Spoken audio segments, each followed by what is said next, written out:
Hi, and welcome back. This is the bonus section for security automation with AWS. My name is Dennis. Let's go ahead and get started. Our learning objectives today include deploying and creating custom rules with third-party tools for automated remediation.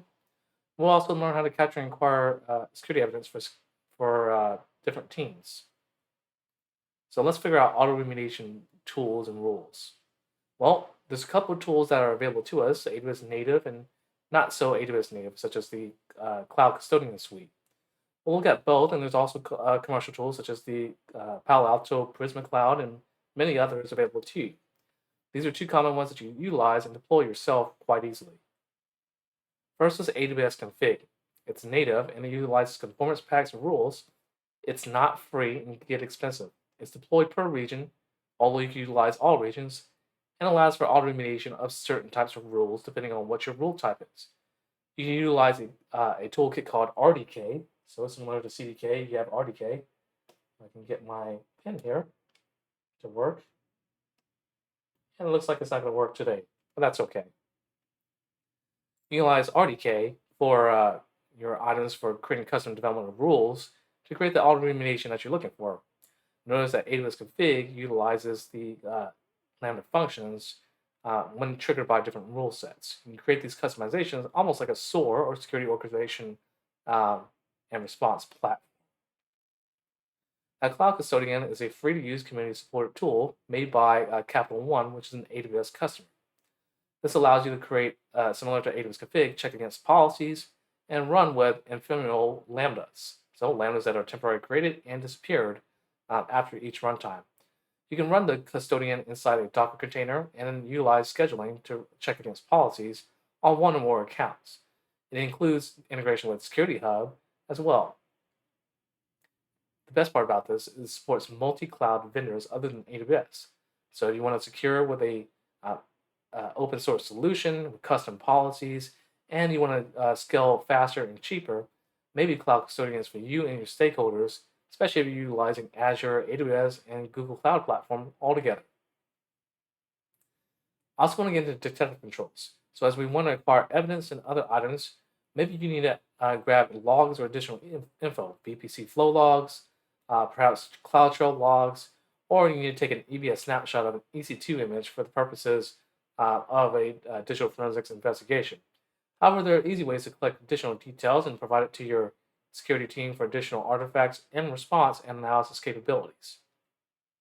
To meet some of them prior to your deployment, you might want to run Prowler, which is a community-driven tool. It was created by a developer named Tony, and he now works at AWS. The Prowler tool runs and it does an assessment at the account level based on common needs, so such as AWS config. This can also check against your account across the equivalent of saying trusted advisor, as well as config all rolled into one, utilizing the built-in checks.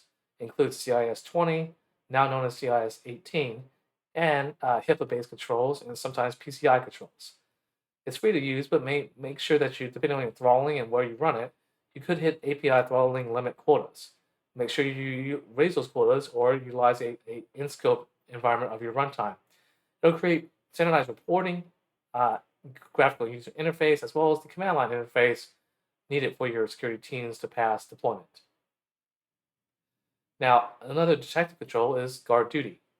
Guard duty is something that, out of the box, can provide events for anomalies for machine learning based heuristics and threat intelligence on demarcation for network security based hits.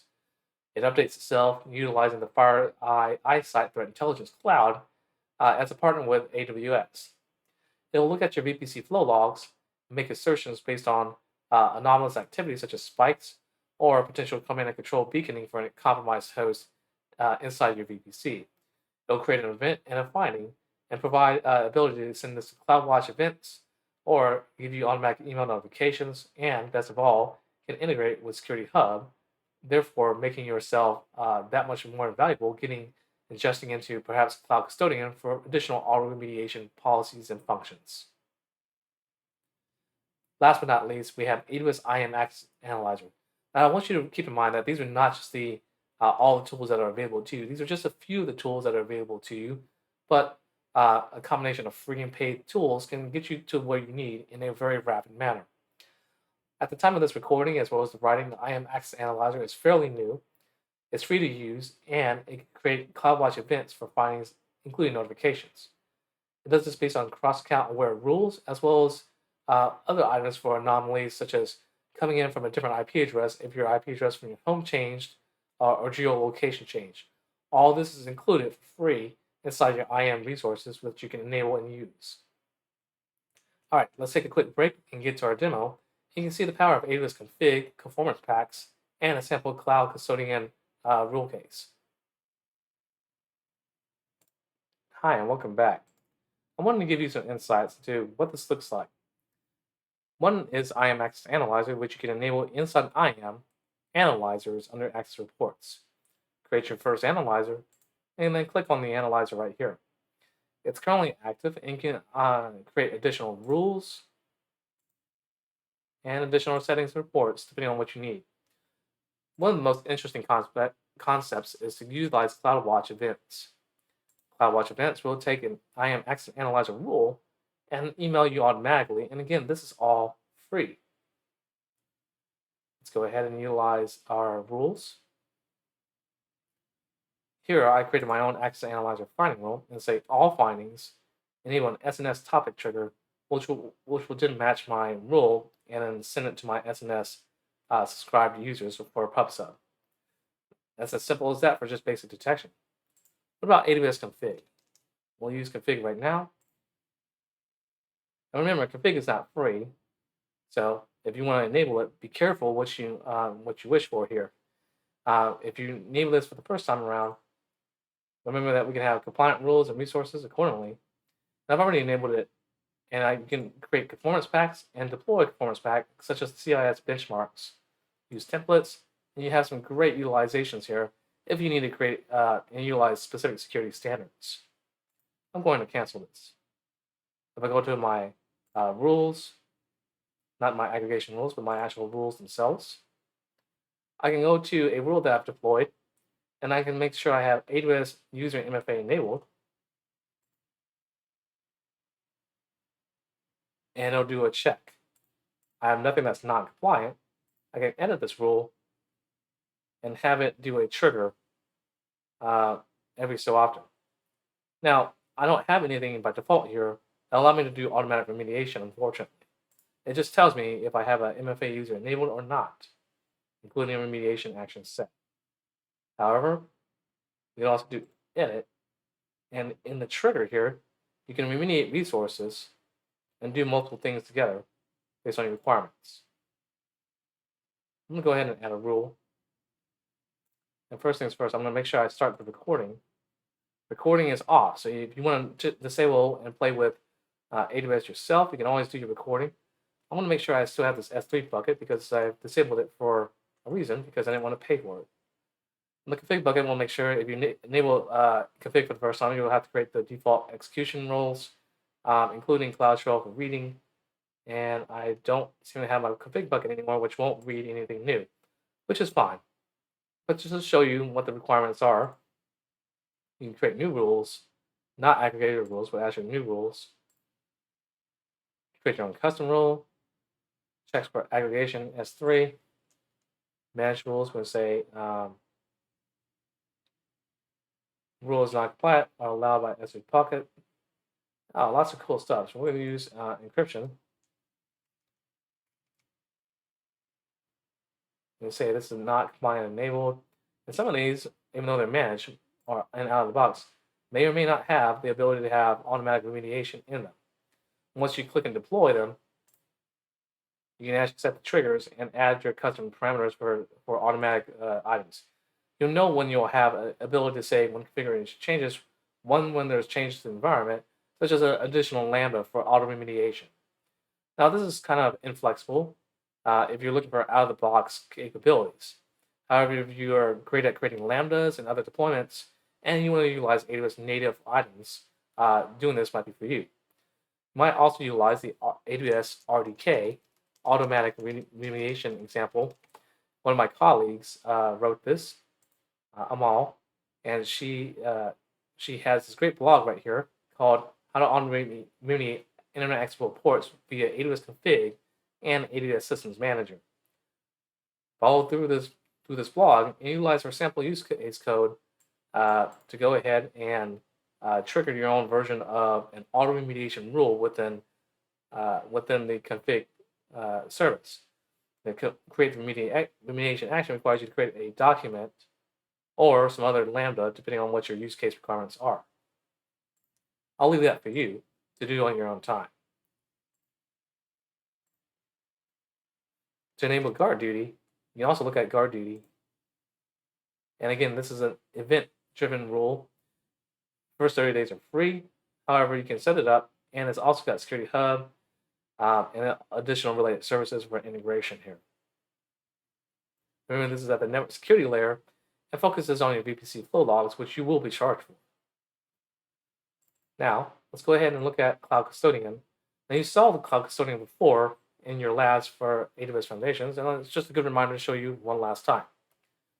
So go ahead and get started. Make sure you are inside a virtual environment, such as I named my custodian.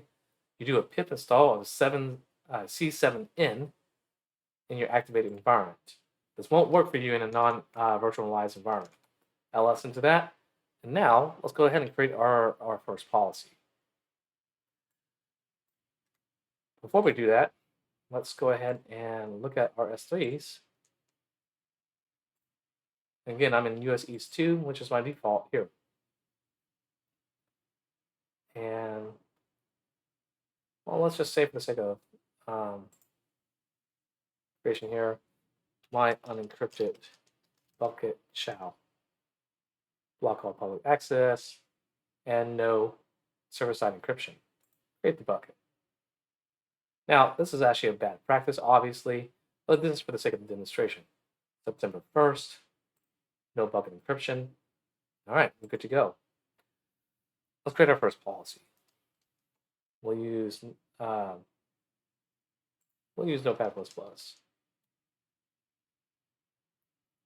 Here's some of our old code here. And we'll create our first policy for the sake of it. We'll change this one from crypto KMS using the default SS3 key, SSE key. We'll use custodian, and we'll say mypolicy.yaml.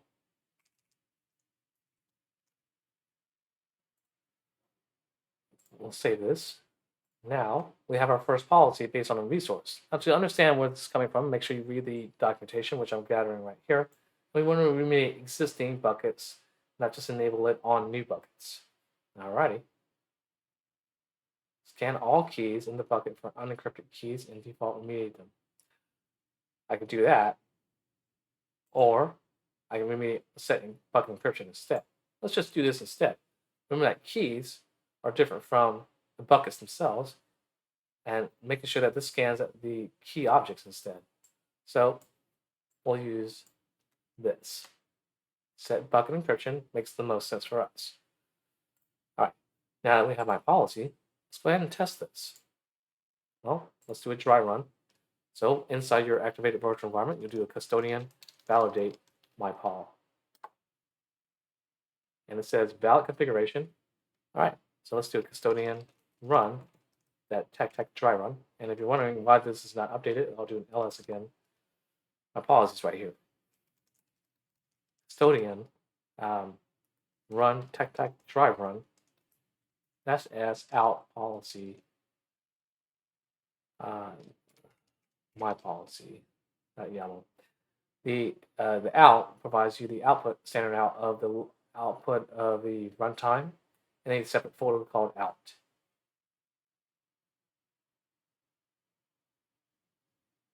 It found 6 resources that it would do and identify within 2 seconds. Let's go to out.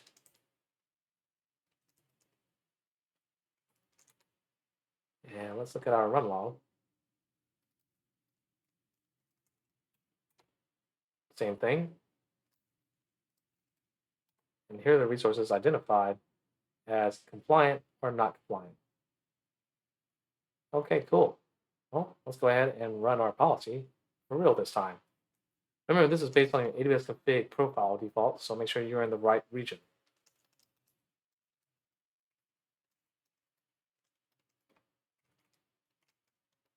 Oops, I'm in the wrong folder. And then we'll do a custodian run out my policy. Now, if everything should go well, the execution time is setting the bucket encryption now.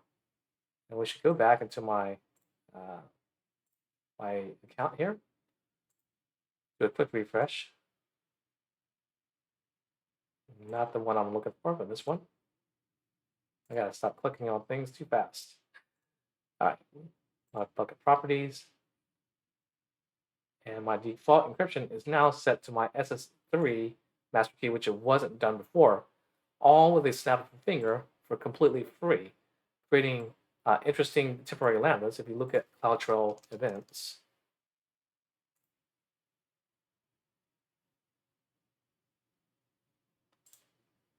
go to my events history. Now you can see that the resource name has been tampered with based on my temporary lambda, which is kind of cool. So these are the right capabilities of what my lambda did under the context of my username because of my access keys. Now, you would want to run this in a Docker container using ECS, using roles, or perhaps using a lambda itself, assuming a role, just like utilizing the boilerplate code that we saw in earlier sections of this course.